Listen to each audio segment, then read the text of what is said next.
जिस दिन इंसान यह समझ जाता है कि काम वासनाओं में सच्चा सुख नहीं है, यह बस पल भर का सुख है, परंतु इससे बहुत बड़ा हमारा शारीरिक और मानसिक नुकसान है। जिस दिन मनुष्य ये समझ जाता है उसी दिन से काम वासनाओं के गटर में गिरने से वह बच जाता है और अपने को रोक लेता है। जब वह अपने को रोक लेता है तब उसकी ऊर्जा, उसकी शक्ति उसके ढंग के कार्य में लग जाती है और उसका शारीरिक और मानसिक उन्नति होता है और वह तेजस्विता बन करके उसके ललाट पे चमकती है।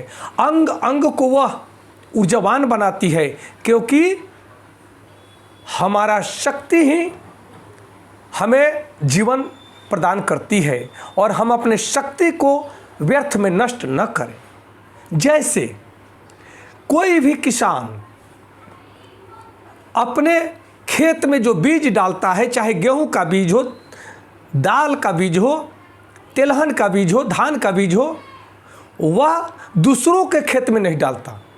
कोई कहे कि मेरे खेत में भी डाल दो तो कोई किसान नहीं डालता है, परंतु हम अपनी शक्तिशाली वीर्य को लेकर के हथेली पर घूमते फिरते हैं कि मैं कहाँ डाल दूँ, कहाँ डाल दूँ।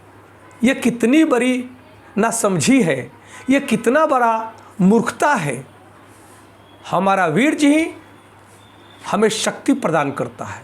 सप्त धातुओं से ये बना हुआ ये ओज है, तेज है, शौर्य है, यह प्राण वायु है, यह हमारी प्राण शक्ति है। क्योंकि हम जो भी कुछ खाते हैं तो उसका 30% रस बनता है, उससे रक्त बनता है, उससे मांस बनता है, फिर मैद बनता है।